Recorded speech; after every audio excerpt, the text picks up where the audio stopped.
हांसी जिला योजनाकार विभाग ने तोशाम रोड पर हरियाणा गौशाला के सामने पेट्रोल पंप के पीछे बने एक मकान पर जेसीबी चलाकर उसे तोड़ दिया। मकान मालिक उत्तम नगर निवासी बलजीत ने जिला योजनाकार विभाग की इस कार्रवाई का विरोध किया। बलजीत जेसीबी को रुकवाने के लिए दौड़ा तो वहां मौजूद भारी पुलिस बल बलजीत को पकड़ लिया। इस दौरान बलजीत के परिजन भी वहां मौके पर पहुंच गए और हंगामा करने लगे। मकान मालिक बलजीत ने बताया कि वो मूल रूप से पेटवाड़ के रहने वाले हैं। फिलहाल हांसी में उत्तम नगर में रहते हैं। हांसी से तोशाम रोड पर गौशाला के सामने वाली साइड में खेत की जमीन है। उन्होंने पेट्रोल पंप के पीछे मजदूरों व लेबर के लिए एक मकान बना रखा है। यह मकान उनके खेत की जमीन पर है। वर्ष 2022 में जिला योजनाकार विभाग ने इस मकान को अवैध बताकर नोटिस भी भेजा था। इसके बाद उन्होंने हाईकोर्ट में केस डाला। फिलहाल इस मकान का मामला हाईकोर्ट में विचाराधीन है। इस मामले को लेकर अब वे उच्चतर न्यायालय में जाएंगे। कार्रवाई के दौरान वहां मौजूद जिला योजनाकार अधिकारी श्रीमती गुंजन वर्मा ने बताया कि यह निर्माण उनके विभाग के कंट्रोल्ड एरिया की जमीन पर बना हुआ है। उन्होंने बताया कि मकान मालिक ने जिला योजनाकार विभाग से यह निर्माण करने की अनुमति नहीं ले रखी थी। मकान मालिक को यह मकान तोड़ने से संबंधित नोटिस भी दे रखा था। इस कारण इस मकान पर पीला पंजा चलाया गया। पार्टी बना रखी है और फिर भी मानने लग रही।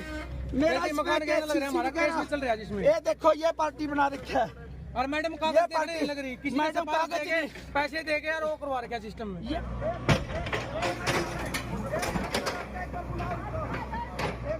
लेडीज को बुला रहे हैं आप और बदतमीजी दिखा रहे हैं। बदतमीजी दिखाई बदतमीजी दिखाई। आप लोग क्या कर रहे हैं? आप ये बताइए, आपने जो आदेश है जो कोर्ट ने जो दे रखा है क्या आदेश है? मैं अनपढ़ नहीं हूँ सर। ये मैडम ने अपनी ही ताकत पे ये मकान घेरा सीटीपी ने। जो हमारे पास हमारी डेट लगी हुई है 22/7 को हमने केस फाइल करा था हाई कोर्ट में। हाई कोर्ट ने आदेश दिया था पे आप डायरेक्टर के पास जाइए। डायरेक्टर के पास हमने अपील दायर करी।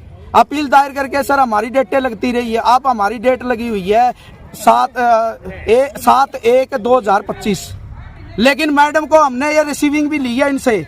ये रिसीविंग भी नहीं मानी मैडम ने। ये भी कागज फाड़ दिए। और जो प्रशासन है ना, प्रशासन भी इन्हीं के साथ मिलके है ना, वह हमें ही रोक रहा है। बिल्कुल कोई आदेश नहीं है भाई मैडम कहेगी दोषी चीज के। हमारा सारा सामान है ना, कम से कम हमारा जो केसीसी के है ना, हमारे औजार वगैरह थे खेत के, वो सारे औजार वगैरह हैं। और इसमें बिजली बिल लगा हुआ है खेत के नाम से, हमारी ढाणी के नाम से। और जो हमारे सभी फॉर्मेलिटियां है ना, हमने ये कहा था कानून को, अगर हमारे है ना मकान घेर देना, हम जो अगर ये कोई रिक्वायरमेंट करती है ना सरकार है, तो हम इसका जो भी हमारा कंस्ट्रक्शन पे खर्चा लिया है हम कोई पैसा नहीं लेंगे। तो फिर भी हमारे खेत में नजदीक गौशाला है। गौशाला के कारण है ना गांव का नुकसान है। इसलिए कोई बरसात वगैरह आ जाए, ट्रैक्टर वगैरह जो सब्जी वगैरह का सीधा अंदर एंट्री कर दें।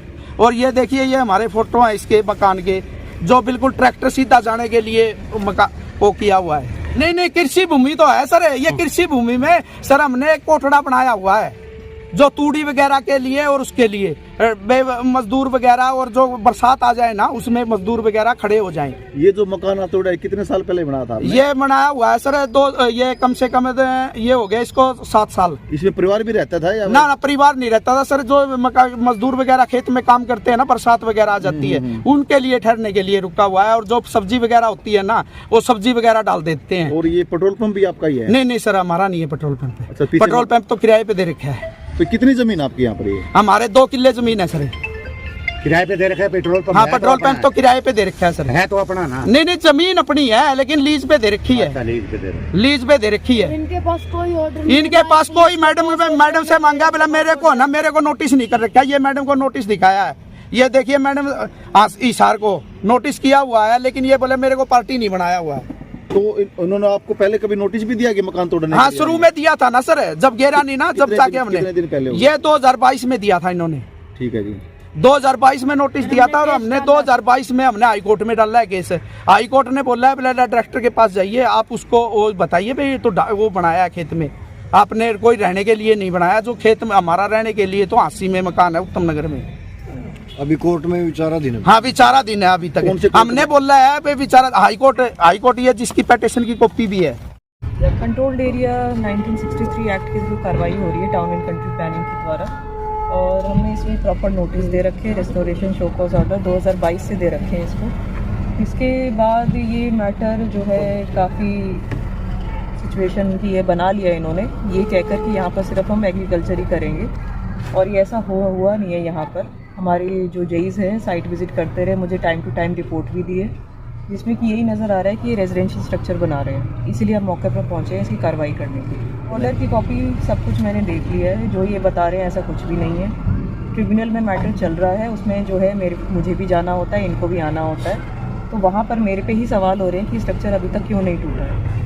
ये जमीन किन के नाम है मैम? किसकी खेती की जमीन है या किसकी है? खेती की ज़मीन है जिसपे इन्होंने बना रखा है, रेजिडेंशियल है, कॉमर्शियल बना रखे हैं? रेजिडेंशियल बना रहे हैं, तो उन्हीं के नाम जमीन है? इन्हीं की नाम ज़मीन है। ये कब्जा क्यों है? जो भी कंट्रोल्ड एरिया में, हमारा जो कंट्रोल्ड एरिया है टाउन एंड कंट्री प्लानिंग के द्वारा, आप लोगों को भी पता ही होगा, उसमें जो भी चाहिए परमिशन से ही बनेगा, चेंज ऑफ लैंड यूज़ ही करना पड़ेगा, उसके बाद ही इन्होंने ये परमिशन नहीं लिया है, इसीलिए ये स्ट्रक्चर पे आज कार्रवाई हो रही है। एक ही मकान पे कार्रवाई कर रहे हो और भी है? अभी एक शेर पंजाब ढाबा था नेशनल हाईवे, उस पर कार्रवाई करी है, अभी ये दूसरा है।